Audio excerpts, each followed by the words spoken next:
Vous n'avez plus l'air si dur que ça maintenant, hein? N'est-ce pas, fumier? Il doit parler de tout. Dehors! Ce poulet et ses petits copains m'ont brisé les jambes, les côtes, la mâchoire! T'as brisé cette mâchoire? Il le méritait. Pourquoi t'as fait ça? Pourquoi? Ah oui, pourquoi? C'était dans un mauvais jour. Comme maintenant? Comme maintenant! Bonjour à tous, ici Mister Cult. Au programme aujourd'hui, chose très importante à faire en prison avec ton collègue de cellule, toujours se mettre d'accord sur les chiottes. Hey! Ces chiottes sont à moi. Je vois. Et moi, je vais me servir de quoi? J'en ai rien à foutre. Mais tu te sers pas de celle-là. D'accord, petit. Vaut mieux qu'on mette tout de suite les points sur les i. Ces chiottes sont à toi. Vous êtes prêts? C'est parti pour Tango et Cash.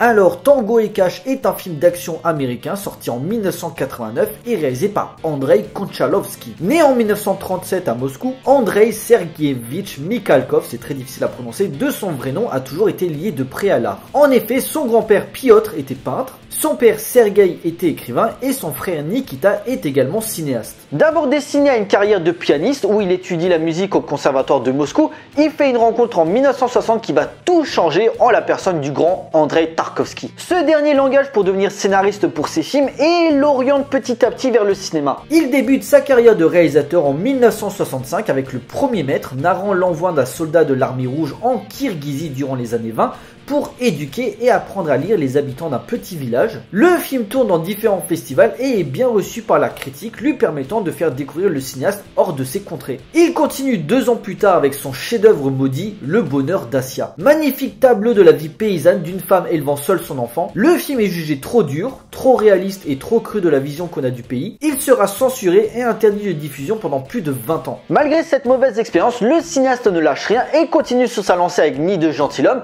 Oncle Vania et Lover's Romance qui remporte un beau succès. Mais c'est surtout l'un des films les plus ambitieux de sa carrière qui va le faire rentrer dans le panthéon des plus grands cinéastes russes et en même temps le populariser à l'étranger avec Sibériade en 1979. Véritable fresque épique sur la situation délicate du pays pendant la Première Guerre mondiale où s'opposent 2 familles dans un village au fin fond de la Sibérie, doté de l'un des plus gros budgets du cinéma russe. Konchalovsky propose une vision intimiste tout en évitant d'alléger la violence graphique d'une des pages les plus sombres de la Russie. Une œuvre forte et maîtrisée, récompensée par le Grand Prix au Festival de Cannes. Grâce à ce film, le réalisateur devient très populaire et se dit que pour passer un cap dans sa carrière, il a besoin de quitter le pays pour découvrir de nouvelles approches cinématographiques. C'est au début des années 80 qu'il part s'exiler aux États-Unis pour signer 4 films à qualité variable, dont le film du jour. Mais arrivant difficilement à s'acclimater au système hollywoodien, ayant du mal à imposer ses idées, il retourne dans son pays au moment même où le communisme touche à sa fin. C'est pas pour rien que le premier film de son retour, Le Cercle des Intimes, basé sur l'histoire vraie de Ivan Sanchin, projectionniste de cinéma pour Staline, soulève des questionnements sur le totalitarisme, brossant un portrait acerbe sur l'ancien révolutionnaire et de son entourage. Voulant rester en Russie pour avoir une totale liberté créative, il continue avec Ryaba Mapoul en 1994, suite du film Le Bonheur d'Assia. Se déroulant 30 ans après les événements du film précédent, on retrouve Assia s'étant perdue dans une société qu'elle ne reconnaît plus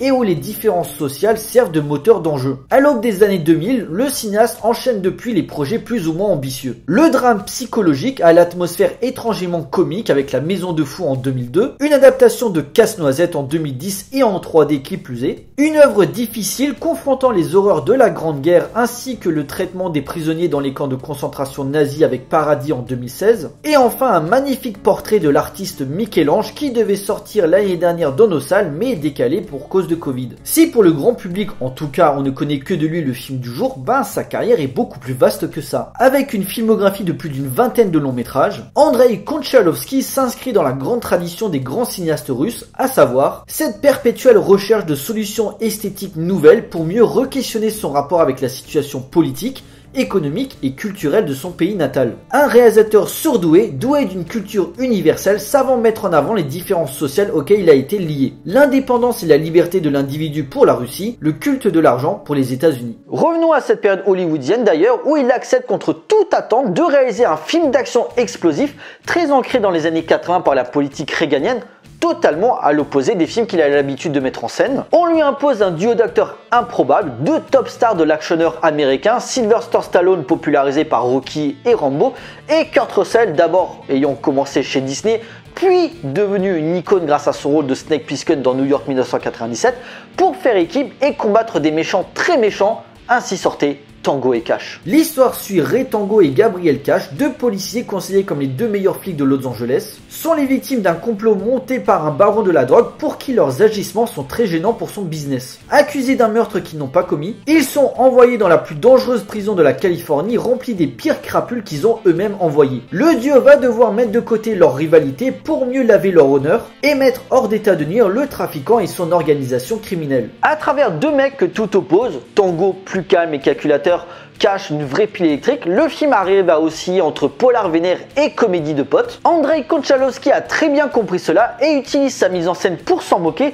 tout en respectant les codes d'un sous-genre de l'action très en vogue à l'époque, le buddy movie. Popularisé au début des années 80, le buddy movie voulant dire littéralement film de potes, consistant à mettre à l'écran un duo de héros, à personnalité bien différente en général, un tandem de flics obligés de faire équipe malgré eux. D'abord difficile au départ, leur collaboration va déboucher sur une solide amitié. Ce type de film s'apparente en grande majorité au genre de l'action tout en y ajoutant une pointe d'humour, un duo parfaitement complémentaire finalement leur permettant de résoudre l'enquête. Parmi les films références, on a bien sûr 48 heures et sa suite 48 heures de plus réalisée par le légendaire Walter Hill, la saga L'Arme Fatale, tous réalisés par Richard Donner qui en a clairement imposé les codes, Le Dernier Samaritain par Tony Scott, la saga Bad Boys par Michael Bay ou encore récemment le génial The Nice Guys mis en scène par Shane Black. Et on va pas se le cacher, Tango et Cash joue dans la même catégorie par son ton, son humour bon enfant et une bonne dose d'explosion pour faire plaisir aux amateurs du genre. Une action dynamique et rythmée, un second degré assumé agrémenté de punchlines aussi jouissifs les unes que les autres, un duo d'acteurs au top et parfaitement mis en valeur. Bref, Tango et Cash sent du début à la fin le bon côté old school, fun et décomplexé des 80s.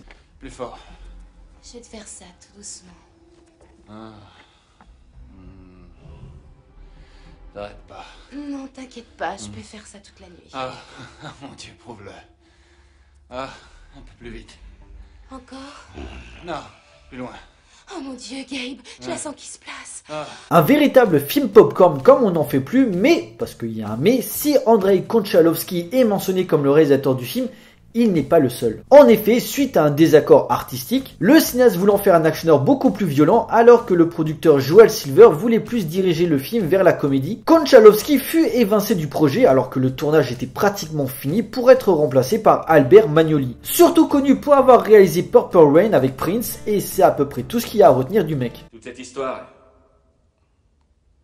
Une putain de saloperie. C'est vrai, jamais on a vu une dégueulasserie pareille. Monsieur le Président. Donc oui, sur cet aspect-là, ça fait chier parce que c'est un énième film hollywoodien où les choix artistiques sont imposés par les studios.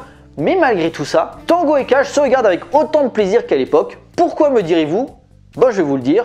Parce que c'est un peu le concept de l'émission en fait. Tout simplement parce qu'il y a un vrai capital sympathique qui en ressort. Les fans d'action en ont clairement pour leur argent. Sylvester Stallone et Kurt Russell étaient au top de leur popularité et on voulait garder les ingrédients qui avaient fait le succès de L'Arme Fatale sorti 2 ans plus tôt. Sachant que sa suite sort la même année que Tango et Cash. Donc il y a une forte demande de ce type de film. Le public en veut et forcément les studios américains sentent le bon filon et continuent d'en produire. Mais Tango et Cash a ce truc qui fait que je me lasse pas de le revoir. Bon, déjà son casting, depuis tout jeune j'adore Sylvester Stallone et clairement il a été ma référence dans le domaine du film d'action américain.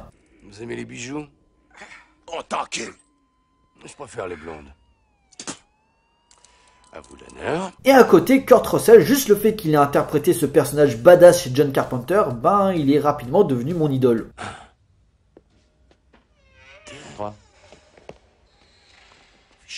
Ajoutez à cela Terry Hatcher qui n'était pas encore une Desperate Housewife, un Jack Palance qui cabotine à fond sans oublier Brian James, surtout connu pour son rôle du répliquant Léon dans Blade Runner, mais qui ici prend un malin plaisir à jouer le sadique pour nos héros. Je vais te trancher ta putain de gorge, t'arracher la langue de son trou pour en faire un nœud papillon. Hein? Je porte pas de cravate, c'est lui.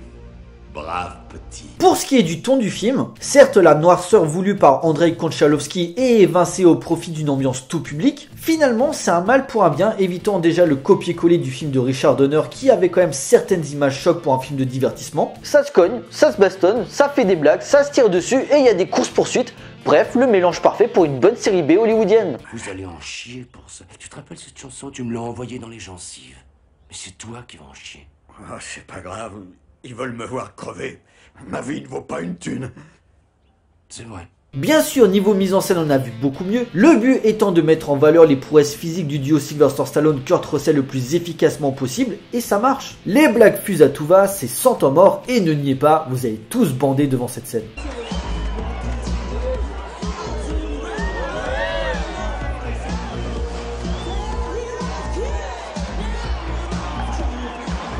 Qu'est-ce qui vous prend? Mais qu'est-ce qui vous prend? Vous n'êtes pas ici pour vous laisser distraire.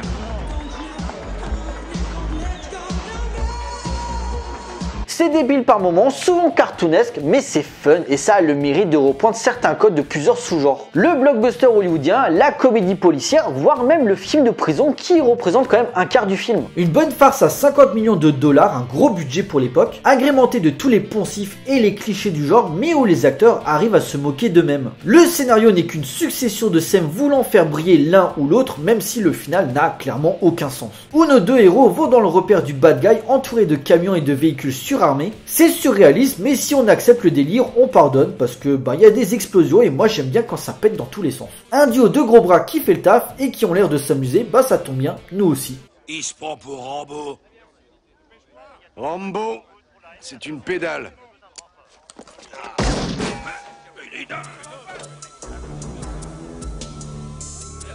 C'est quoi ça, de la neige?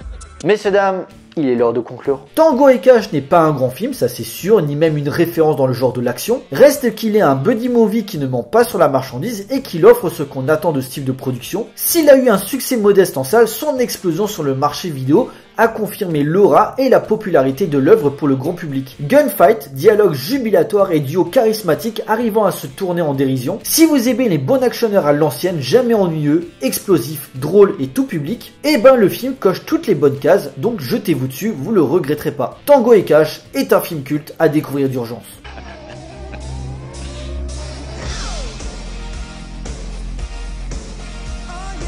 Voilà, cet épisode est à présent terminé, j'espère qu'il vous a plu. Donc Tango et Cash, un film à voir ou à revoir si ce n'est pas encore fait. Si vous aimez les bons buddy movies à l'ancienne, jetez-vous dessus, c'est le top du top. Pour nous, on se retrouve pour une prochaine vidéo, d'ici là, portez-vous bien, allez voir des films, ciao.